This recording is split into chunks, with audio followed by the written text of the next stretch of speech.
So there's a lot of confusion out there around AI and how exactly to use it within the daily life of, I think, any individual, especially somebody inside a warehouse. Well, I'm going to show you the 3 different ways that people working within warehouse and distribution environments today are using AI and killing it. I think it's easy to see AI as a cloud looming over all of us, coming for all of our jobs and everything we own. However, I do really believe that there's an opportunity here to leverage the technology in order to really level up the organization from the top down or the bottom up, however you'd like to look at it. I think there's a couple things we need to address head on. That AI is strictly replacement. Yes, there will be some jobs that will be replaced by AI. However, in the vast majority of cases, AI is going to be a way to increase productivity and increase what businesses can get out of their employees, helping all of us achieve our outcomes more accurately, faster, and at scale. What I'm going to show you here today is how warehouses are using AI for everyday work. So as ChatGPT goes back and looks at my calendar, my emails, etc., what I've actually done is try to give it a little bit of guidance here and say, hey, give me the 3 most important things I need to work on this week.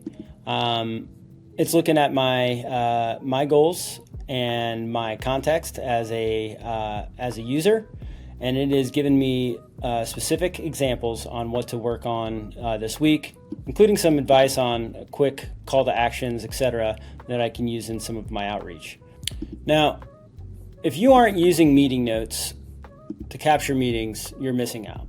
So what I'm going to do is add a meeting transcript from a demo I previously gave, and we were talking through a process.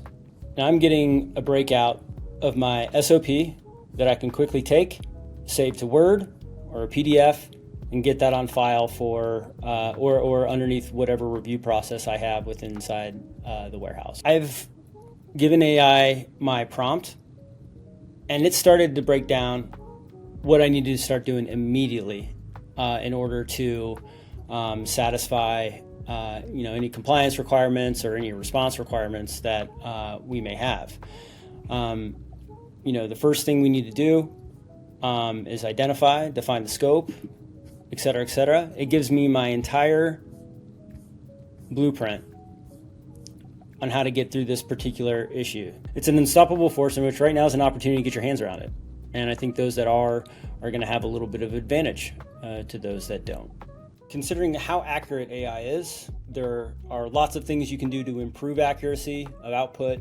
There are controls and guardrails that you can provide the technology in order to respond back with certain answers, but AI does make mistakes, and a lot of the mistakes are driven out of how well we've structured what we're trying to do. AI allows you to be able to generate new content with inputs, analyze complex data, and sift through vast amounts of information at lightning speeds. So allows us to get to a point where we can now make a decision from an informed position and take the next best action ourselves.